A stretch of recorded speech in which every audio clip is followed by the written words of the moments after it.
Boa noite a todos, sejam bem-vindos a mais uma live do Becri. Espero que aproveitem a oportunidade e esclareçam todas as dúvidas conosco.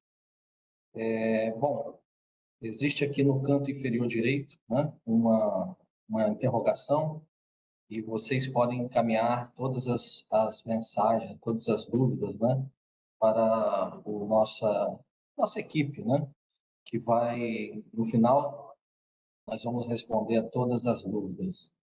Bom, deixa eu compartilhar aqui o relatório.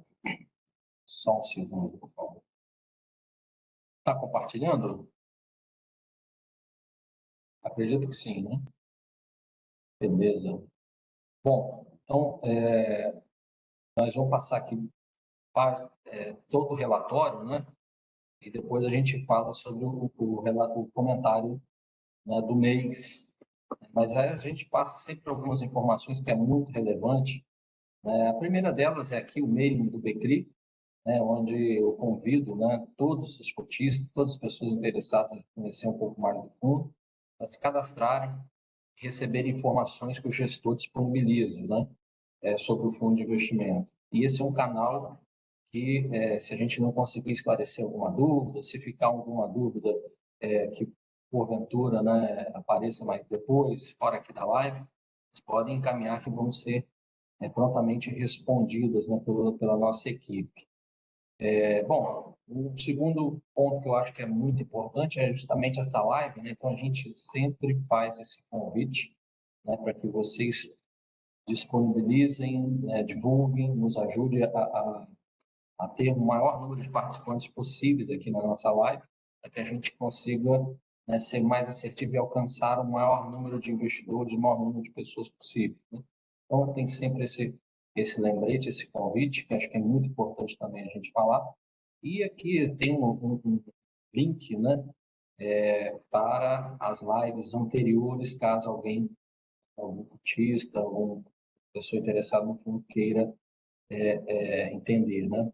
Bom, aí a gente entra numa primeira parte que é mais dados do fundo, né? Então, é sempre importante a gente lembrar, né, o benchmark do fundo, o IGPM mais 6, né, o administrador do fundo, que é a BRL Trust, a gestora, que é a Banesp TVM, o patrimônio líquido do fundo. Então, são informações mais cadastrais, número de cotistas, 9 emissões já foram realizadas do fundo.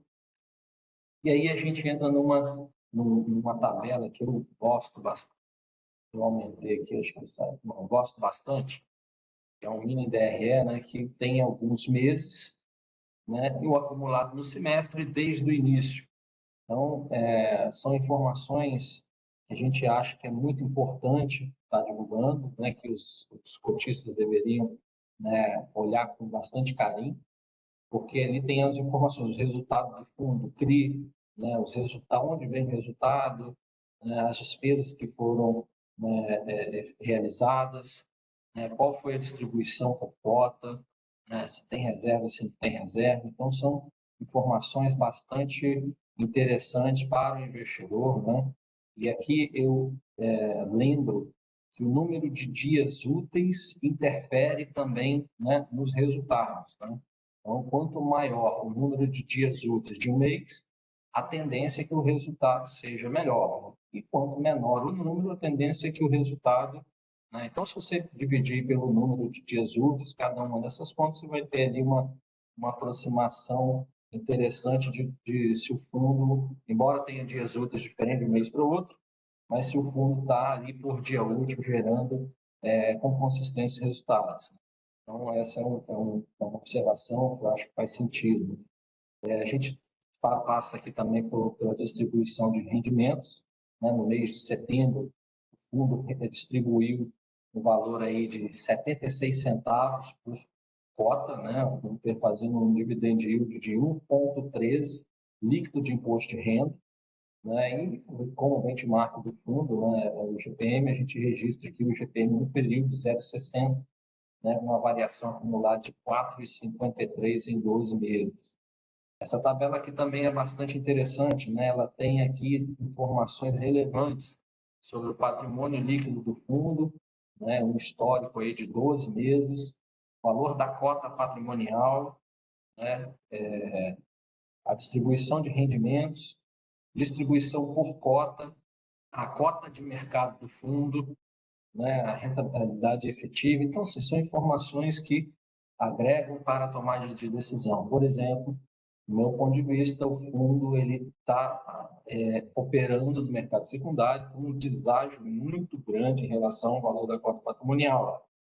Mais à frente a gente vai falar um pouquinho sobre alguns ativos que estão inadimplentes ou com waiver, mas mesmo se a gente considerar toda essa parcela de ativos que estão inadimplentes com waiver, mesmo assim o desconto é muito significativo, muito relevante, e a gente percebe também que existe um dividend yield, né, que o investidor precisa ficar atento, que não é desprezível. Não, o dividend yield de mercado, né, de 1,13, isento de imposto de renda, 1,15. Então, a gente, no atual preço de mercado, tem uma oportunidade muito interessante de se capturar uma renda bastante atrativa, né, e com recorrência. Né? Aqui a gente mostra, né, a consistência dos resultados que estão sendo distribuídos pelo fundo ao longo, né, dos meses. Né? Então, a gente distribui resultados com consistência. Né? Aqui é uma seção que a gente fala, né, a respeito de como essa distribuição de rendimentos ela é feita pelo fundo. Né? Então, a gente é muito interessante dar uma olhada nessa seção também, né? Mas eu já adianto, né, que a gente distribui a inflação acumulada nos 12 meses, né, tanto IGPM quanto IPCA, para a gente mitigar aí possíveis flutuações da correção da inflação, né? Abaixo a gente traz aqui um gráfico, a gente percebe ali que inflação, IPCA e IGPM, elas estão muito próximas, né? A gente passou por um período de IGPM mais baixo, né? Dada essa conjuntura de inflação como um todo, nós estamos aí com o mercado com uma expectativa de inflação um pouco mais elevada para frente. O Banco Central tem agido, aumentando taxa de juros, sinalizando, né, próximas reuniões, novas altas. O mercado já trabalha com novas altas, né, no mercado de juros. Então, isso, né, em função dessa inflação, em função de um risco fiscal que está mais exacerbado, algumas medidas que o mercado acredita que o governo deveria tomar, o governo tem sido um pouco mais leniente, né, com o combate, né, ao compromisso fiscal. Então, isso gera alguns ruídos no mercado, né, isso, principalmente para os ativos de risco como um todo. Né? Eu sei que tem muita contaminação também de algumas questões de inflação de eleição americana, etc., juros, mas o fato é que a gente precisa fazer a nossa parte também para evitar que ruídos internos interfiram na cotação dos ativos de risco de uma maneira geral. Né? E o mercado ele está também um pouco mais volátil em função desses riscos, né, que a gente tem vivenciado.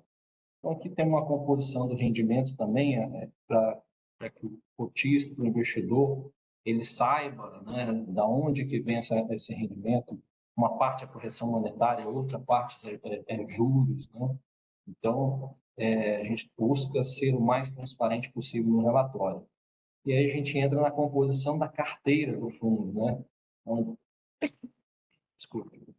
Onde a gente tem aqui a descrição de cada um dos ativos que tem na carteira do fundo, né? Qual foi o emissor, vencimento, valor na carteira, participação. E no canto direito tem ali o status, que é um tiquezinho verde, que a gente adotou já tem um tempo, para sinalizar aqueles CRIs que estão, né, operando dentro da sua normalidade, e outros, né, que tem ali uma interrogação, uma exclamação, que é um CRI que passou por uma situação, uma necessidade de ajuste e foi concedido, por exemplo, um waiver. Né? E um ativo que tem um xizinho é que esse ativo está ali com uma inadimplência na carteira. Então, a gente percebe que é uma parcela muito pequena desse tipo de ativo que tem algum tipo de observação, e a grande maioria, né, uma carteira muito saudável, uma carteira que a gente tem aí ativos de excelente qualidade, muito pulverizada, né? A gente percebe aí que as participações são relativamente pequenas, né? Mas, por exemplo, aqui o que eu estava comentando só para ilustrar, né, esse WAM, que tem uma interrogação, uma exclamação, né, e a gente, WAM, e a gente sinaliza, né, para que o cotista, o investidor, saiba, né, que esse CRI tem alguma um ponto de atenção sobre ele, né? Assim como o GVI. E no final do relatório, eu vou falar um pouco sobre a situação de cada um deles, tá? Como a gente sempre faz, aqui a gente atualiza, né, os investidores sobre a evolução desses ativos. O CRI Corton, né, o CRI que está aí com inadimplente, né, o status dele é o X, então a gente tem uma legenda aqui embaixo, né, no final, a respeito dessa sinalização, né? Então, são ativos, são situações que a gente acha bastante interessante e agrega, acho, a transparência do fundo, da carteira, dessa relação com o nosso cotista. A composição da carteira também, como ela está distribuída, né? O principal indexador hoje é o IPCA, IPCA mais 7,36, média, né? Obviamente, ativos mais, os ativos menos, mas quando você consolida ali numa média ponderada do 7, IPCA mais 7,36, é uma rentabilidade interessante. Informações, né? Como os ativos que compõem a carteira do fundo, como está distribuído geograficamente, na LTV da carteira. Né? E aí a gente entra no comentário do mês de setembro, né? Que o BCRI encerrou o mês de setembro com 66,5 milhões em caixa, 12,16% do PL. Desse valor, 17 milhões estão em operações compromissadas e outros 4,76 milhões foram destinados à distribuição de rendimentos. Os rendimentos, né, foram distribuídos 0,76, 76 centavos por cota, com um dividend yield de 1,13, como eu comentei. Do valor distribuído, 28% correção monetária e 72% correspondem a juros. Durante o mês de outubro, nós efetuamos a compra de um novo CRI para carteira, né? Isso vai estar no relatório do mês de outubro, mas a gente já adianta, porque nós estamos com caixa relativamente alto, nós estamos buscando oportunidades de alocação, e mas a gente não quer também buscar investir por investir. Tem que ser oportunidades que a gente acredita que vão agregar para o fundo de investimento. Então, a gente está sendo bastante criterioso na escolha desses ativos, né? E esse CRI que foi, os detalhes, né, desse CRI que foi adquirido para a carteira vai ser colocado no próximo relatório, né? Mas trata-se de um CRI emitido para financiar uma obra de empreendimento residencial com prazo de 36 meses e remuneração de IPCA mais 12,5. O CRI tem uma emissão feita em tranches e essas tranches ocorrerão conforme o andamento da obra, ou seja, esse valor não vai ser liberado de uma vez para a construtora, vai ser feito em tranches, por em partes, né?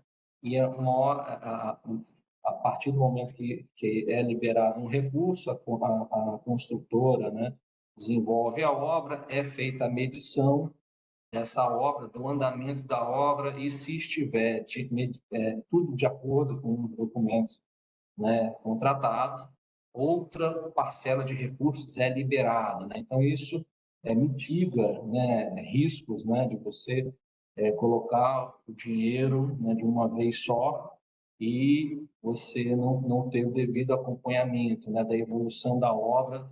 Então, isso é bastante interessante, esse processo que vai liberando recursos conforme a evolução da obra. Isso garante, né, ou pelo menos reduz o risco de liberar de recursos e o empreendimento não ser finalizado. Obviamente que existem outras situações que a gente avalia, né, para fazer essa alocação de recursos. Por exemplo, o caráter, né, da devedora, né, o histórico de construção. Nós tivemos, né, visitando a obra já está com bastante bem evoluída, né? Então, a gente, com certeza, assim, a gente tem uma expectativa boa, por isso nós alocamos esse recurso nesse CRI, né? Então, só esclarecendo, né, são somadas todas as tranches e essa alocação no ativo correspondeu a um valor de 15 milhões, né? Então, a compra foi efetivada após o fechamento de setembro e só irá constar na carteira do próximo relatório. Então, a gente faz esses esclarecimentos também, né? Um outro CRI que aconteceu um evento nele foi o CRI Sendas, né? Que ocorreu uma assembleia em 10 de 10, que deliberou pela aprovação da venda do imóvel lastro do CRI para o HGRU 11, né? Com pagamento de prêmio de 0,5% sobre o saldo devedor do CRI. Né? Esses ativos, eles eram de propriedade de um fundo de investimento. Esse fundo de investimento, com um patrimônio bem menor do que o HGRU, está passando por um processo de reestruturação. Foi feita uma proposta de aquisição desses ativos, mas o documento do nosso CRI, né, do CRI, prevê que se houver alguma alteração de propriedade e tal, cláusula de vencimento antecipado. Né? Então, para evitar essa cláusula de vencimento antecipado, houve o pagamento de um prêmio, né, de 0,5% sobre o saldo devedor, e o HGRU ainda está em processo, né, de trâmite, dos trâmites burocráticos de aquisição, né, e vai ter um novo proprietário, né, mas na prática, né, a garantia do CRI não se altere, os imóveis que eram de propriedade do Fundo Sucespar, Varejo, passam a pertencer e serem administrados pelo HGRU 11, que tem a Pátria Pátria Investimento como gestora.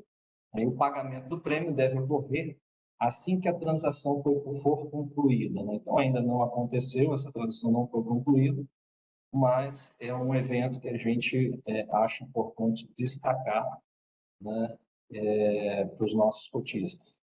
E aí a gente comenta um pouco a respeito do mercado de uma maneira geral, né, que em setembro, mantendo a tendência de alta, o IPCA apresentou variação de 0,44, influenciado principalmente pelo aumento do custo de energia elétrica, acumulando alta de 4,42 em 12 meses. O GPM, puxado pelo aumento dos preços ao produtor, apresentou alta de 0,62 no mês, com resultado acumulando 4,53 em 12 meses. E aí a gente aproveita essa oportunidade para reforçar o convite para os nossos cotistas, investidores em geral, a se cadastrarem no mailing, né, no mailing list do fundo, né, para ter acesso às informações divulgadas pelo gestor. E para finalizar, né, a gente sempre coloca aqui uma atualização ou dos ativos que estão com algum tipo de waiver ou inadimplente, a gente coloca uma atualização.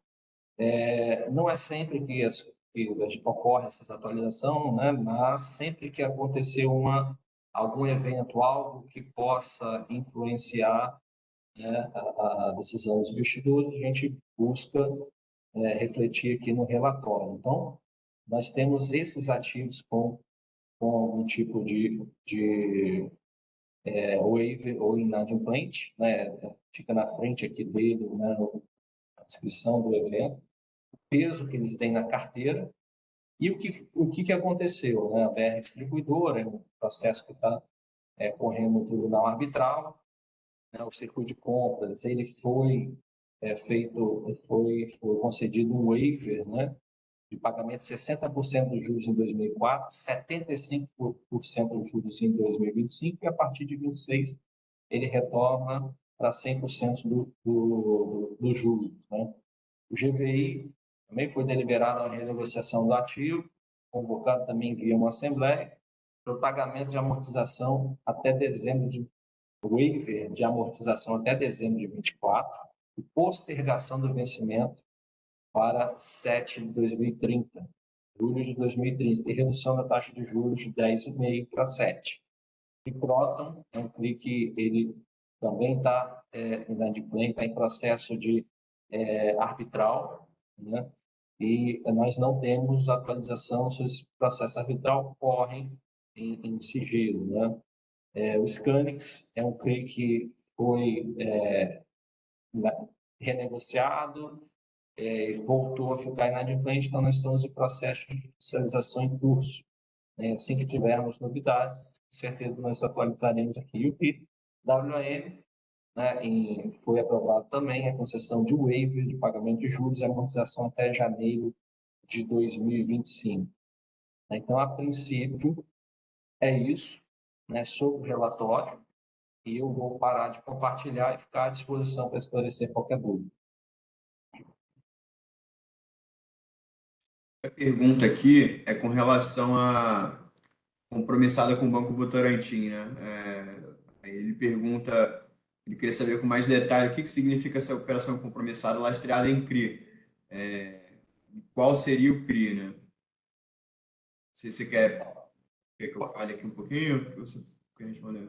Sim, se você quiser, pode comentar, João, mas a operação compromissada em CRI é uma operação que você aplica, né, nessa contraparte, e esse baseado num lastro de um CRI, né? Então, a gente tem aí um benefício tributário de aplicar o caixa do fundo, né? Então, por isso que a gente busca otimizar o recurso, já que a gente está com caixa um pouco elevado, aplicar nesse tipo de ativo para evitar, né, para otimizar a rentabilidade em função do benefício tributário, né?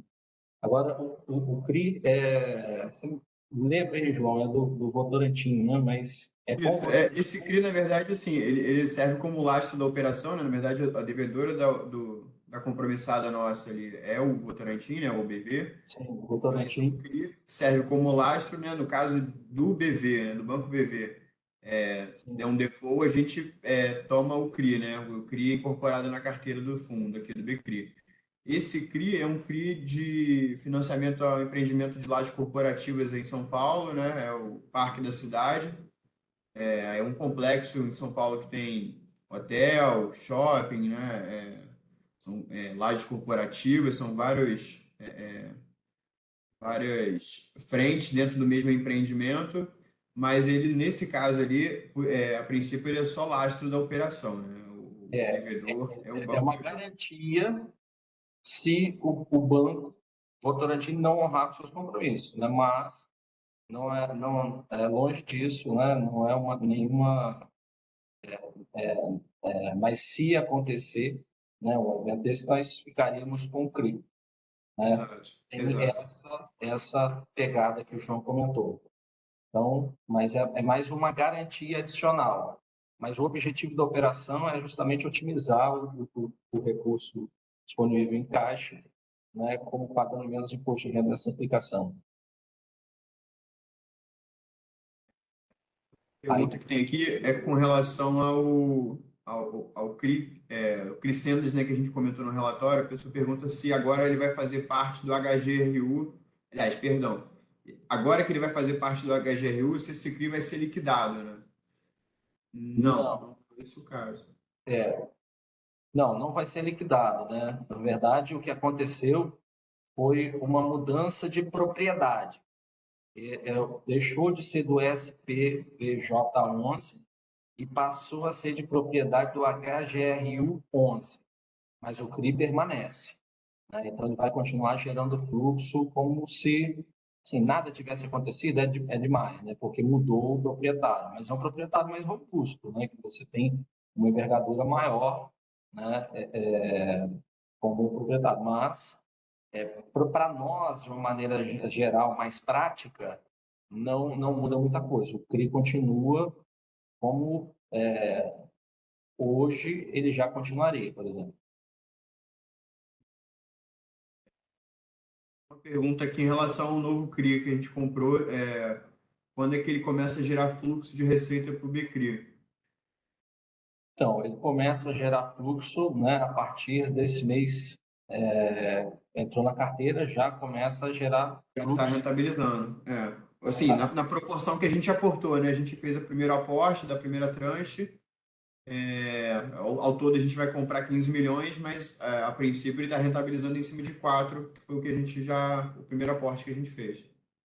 Sim, e proporcional ao número de dias do mês. E obviamente que a partir daí, né, a partir dos novos aportes, até 15 milhões, né, ele vai rendendo a partir da integralização. Né? Então, vai, nesse primeiro momento, uma primeira parcela, né, e aí vai rentabilizar em cima desse montante mais reduzido. E a partir do momento que as obras forem avançando, você vai alocando mais recursos, até que a gente chegar ao montante de 15 milhões, e aí, né, a partir de quando é efetivamente disponibilizado o recurso, começa a correr juros.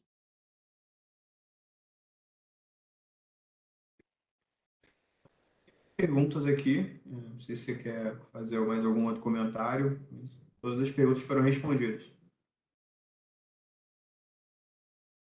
Bom, se não tiver mais nenhuma pergunta, eu gostaria assim, de agradecer o tempo de vocês, né? Mas essa participação é muito importante.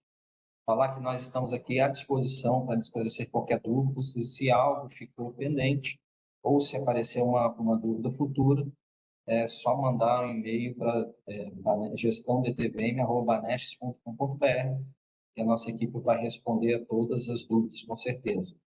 Mais uma vez, muito obrigado. Uma ótima noite a todos.